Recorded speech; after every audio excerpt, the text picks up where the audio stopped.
Dear students, in previous classes we have seen the relation between density and molar mass. Today let us see Dalton's law of partial pressure. The law was formulated by John Dalton.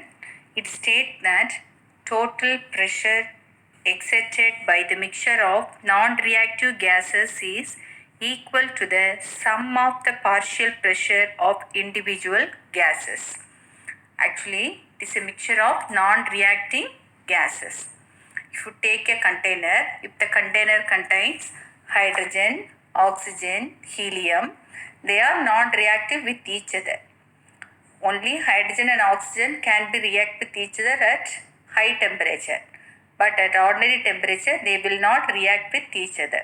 So, if the non-reactive gases are kept in a container, the total pressure exerted by all those gases is equal to the partial pressure of gas 1, gas 2 and gas 3 etc.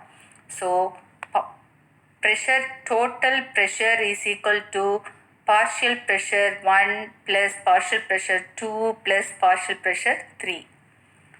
At ordinary temperature, gas particles have high kinetic energy increases. So, the gas particles hit the walls of the container so that the force exerted on the wall will be more, so the pressure will be more. So, the total pressure is equal to partial pressure of hydrogen plus partial pressure of oxygen plus partial pressure of helium. Hydrogen gas will behave as if it is present alone. So individual gas will behave, it will think that gas alone is present in that container, so it try to occupy the whole space. Same such a way, oxygen also think that it occupy the whole space. Helium also feel that it occupy the whole space. But actually the whole space is shared by all those three gases. We know that ideal gas equation is equal to PV is equal to nRT. Here if you want to see the pressure of hydrogen, pH2 into V equal to NH2RT. N is number of moles. So NH2 and NHE are present in a container, if you assume that. So if you take a container, in that container contain mole of hydrogen and 1 mole of helium at constant, volume is constant and temperature is constant. So how much pressure would be exerted by hydrogen, how much pressure would be exerted by helium? That can be calculated from this given formula. Total pressure into V volume. Total pressure into V volume equal to N1 plus N2. N1 plus N2 is here N hydrogen plus N helium into RT. This is the first equation. From this we can calculate P1. P1 is the first gas. P1V is equal to N1 RT. In such a way, P2V equal to N2 RT. This is the two equations. It's the main equation. From this main equation, we can have for the different gases. So, if you add both equation A and equation B, you will be getting B is a common, P1 plus P2 equal to RT into N1 plus N2.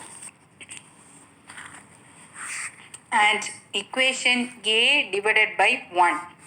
If you take the equation A and the equation A divided by 1, then you will be getting P1 by P total, partial pressure 1 divided by total pressure is equal to N1 by N1 plus N2. That's a mole fraction. That psi is the mole fraction. Psi is the mole fraction. Mole fraction formula is a mole of 1 molecule divided by total mole of molecules. So P1 is equal to Pt into psi. So this together known as psi. Psi is the mole fraction. Next equation B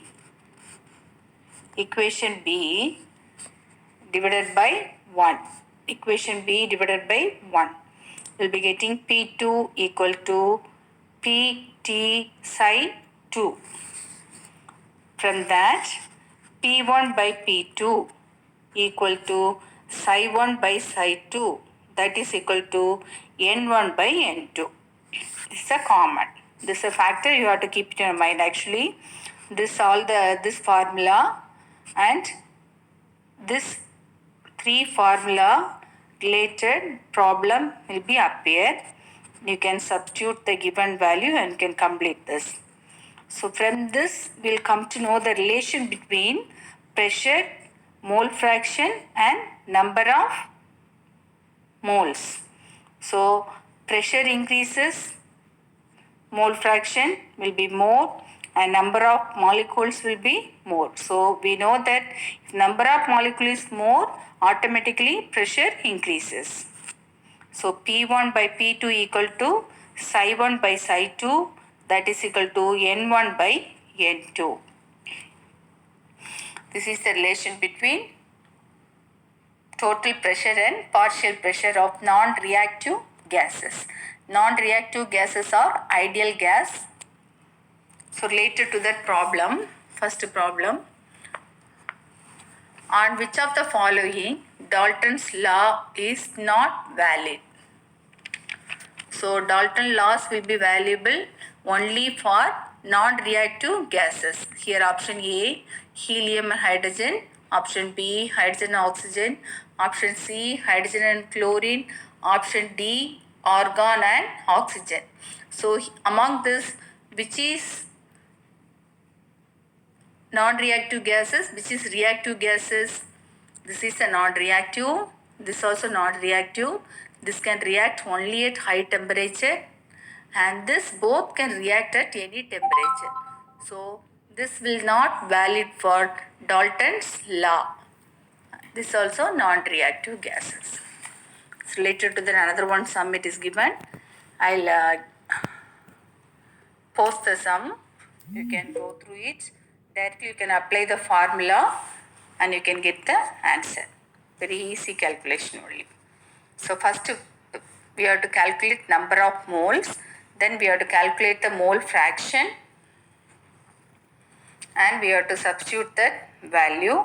And here given volume 2 liter given, R is a universal gas constant.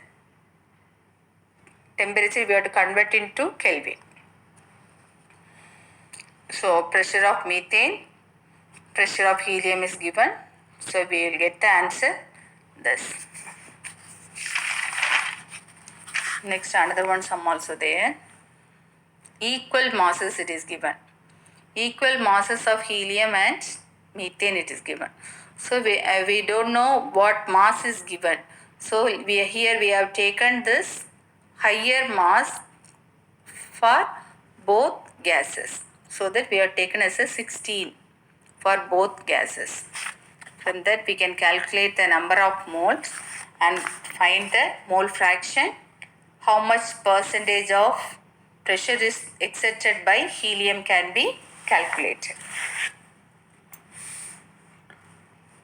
This is also related to the same. Equal mass of helium, methane and oxygen are mixed in a container.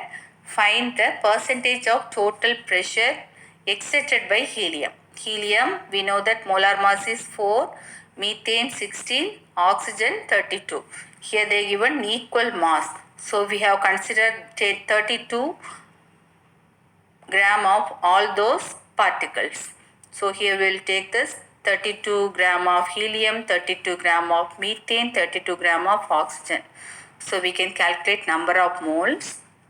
From this we can calculate the mole fraction and we can calculate the percentage in such a way.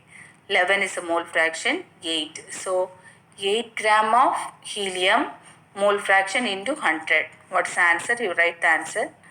Percentage of methane, you write the answer. Percentage of oxygen, find the answer. So, pressure of helium is equal to total pressure into mole fraction of helium. So, pressure of helium by total pressure. Partial pressure of helium by total pressure is equal to psi helium, mole fraction of helium. So, you can calculate the partial pressure of helium from this percentage, 8 by 11 into 100. This is the relation between total pressure and partial pressure. So, gases are generally collected over water and therefore moist. Pressure of dry gas can be calculated by subtracting vapor pressure of water from the total pressure of moist gas, which contains water vapor. Pressure exerted by saturated water vapor is called aqueous tension. Pressure exerted by saturated water is called aqueous tension. So, aqueous tension of water at different temperature is given in your textbook. Actually, pressure of dry gas equal to total pressure minus aqueous tension. So, partial pressure in terms of mole fraction also it is given in your textbook. Go through this derivation. You can copy the derivation from this given material. I will post this. This one you can write in your notebook. Derivation of Dalton's law of partial pressure, mixture of non-reacting gases till that mole fraction. You can copy in your classwork. And kinetic molecular theory of gases. Look at your textbook and read the text point. Around 7 points are given. You can learn the points, how the gases are behave, how the kinetic energy of the gases is, characteristics of gases it is given. So read those points.